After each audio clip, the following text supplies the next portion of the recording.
শিবির জামাতের এত শক্তি আছে, আওয়ামী লীগ ৪টা ইলেকশন করলো পর পর, শিবির জামাতের এত শক্তি আছে, ৪টা ইলেকশন করলো। শিবির জামাতের শক্তি, তারা বিদেশ থেকে পয়সা পাচ্ছে প্রমাণিত, তারা বিদেশ থেকে নির্দেশনা পাচ্ছে প্রমাণিত। যে পয়সাগুলো দেশ থেকে চলে যাচ্ছে সেগুলো শিবিরের দিয়ে আসছে না, হ্যাঁ এগুলো শিবিররা আবার ফেরত পাচ্ছে। এই কোটা বাদ। Attorney general, listen Khaled, don't confuse things.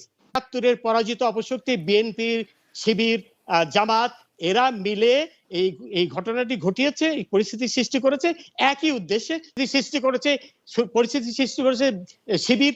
এই যে শিবির জামাত, এটা তো বাস্তবতা। এই শিবির জামাত বাংলাদেশের রাজনীতিতে কি ভূমিকা পালন করছে সেটিকে আমাদের জানা নেই।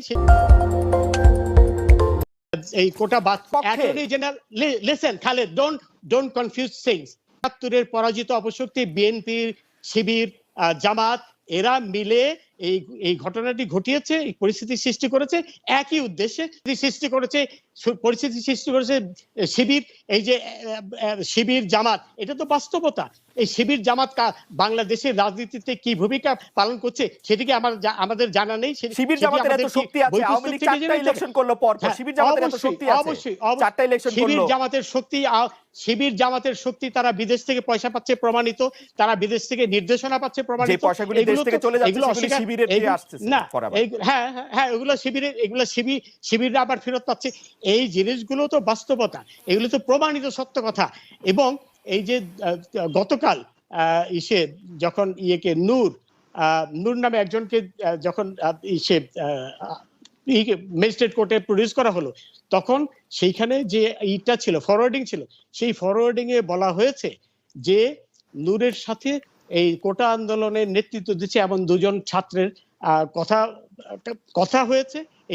এটি তারা পেয়েছে সেই কথা, এবং তারেক জিয়া যে নির্দেশনা দিচ্ছে থেকে লন্ডনে বসে, সেই প্রমাণও তাদের কাছে আছে, সেগুলো প্রমাণ পেয়েছে। সুতরাং এবং শিবির জামাত আমরা উপেক্ষা করে যাব, এটা তো কোনো কথাই হতে পারে না। শিবির জামাত আমাদের দেশে ধ্বংসাত্মক রাজনীতি করছে।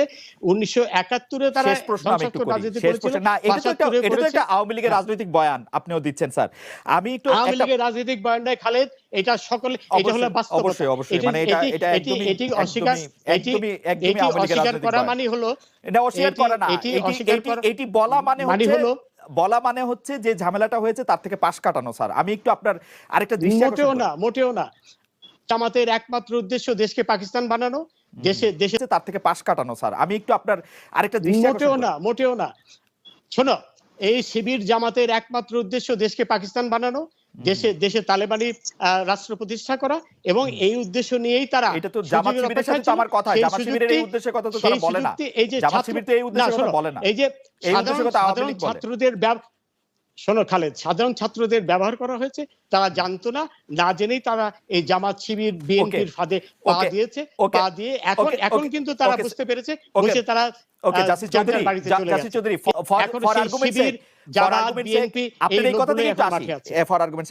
পুলিশ যখন বেগম রোকেয়া বিশ্ববিদ্যালয়ে আবু সাইদকে গুলি করে, তখন পুলিশ জানতো যে আবু সাইদ হচ্ছে জামাত শিবিরের লোক, আন্দোলনকারী না, তাই না?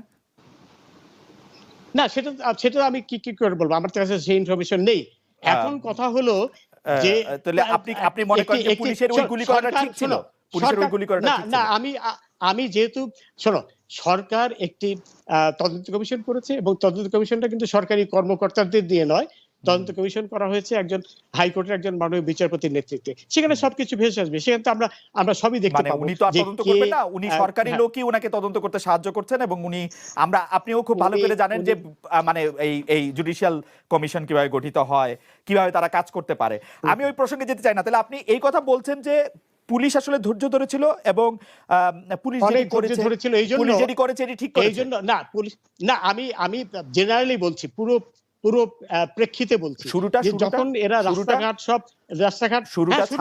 রাস্তাঘাট মানে প্রথম দুদিন পরে যখন তারা রাস্তাঘাট বন্ধ করে দিল, তখন সকলের নিরাপত্তার জন্য, সকলের রাস্তা চলার স্বাধীনতার জন্য পুলিশের অবশ্যই গুলি করে না, পুলিশের অবশ্যই অ্যাকশনে যাওয়ার দরকার ছিল, এবং সেই অর্থে পুলিশ ধৈর্যের পরিচয় দিয়েছে। পুলিশের উপর তো আক্রমণ হয়েছে, পুলিশের উপর আক্রমণ হয়েছে,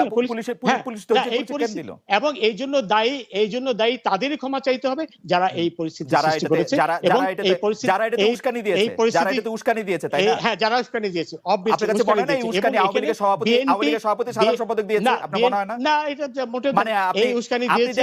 আপনি দেখেন জাসিম চৌধুরী, আমার কেসটা দেখেন, আপনি অ্যাটর্নি জেনারেলকে বলছেন যে কোটা বাতিল করো, অ্যাটর্নি জেনারেলকে বলছেন, আর মুখে বলছেন রাজাকারের বাচ্চা, আপনি মুখে বলছেন রাজাকারের নাতিপুতি, আপনি মুখে বলছেন কোটা দরকার। যারা নিজেরাই বলে তুমি কে আমি কে, রাজাকার রাজাকার, তারা তো নিজেরাই বলছে আমরা রাজাকার। হ্যাঁ, না, কারণ প্রধানমন্ত্রী বলেছেন, প্রধানমন্ত্রী তুমি বক্তব্য কি আমি কে, তারপরে আরো বলেছে প্রধানমন্ত্রী বক্তব্য শিরোধার্য। না, আরো বলেছে যে ইসে বাংলাদেশের মাটি রাজাকারের ঘাঁটি, এই কথাগুলো যারা বলেছে তারা তো সশিক্ষিত। হ্যাঁ, বলেছে, এটা একটা স্লোগান ছিল।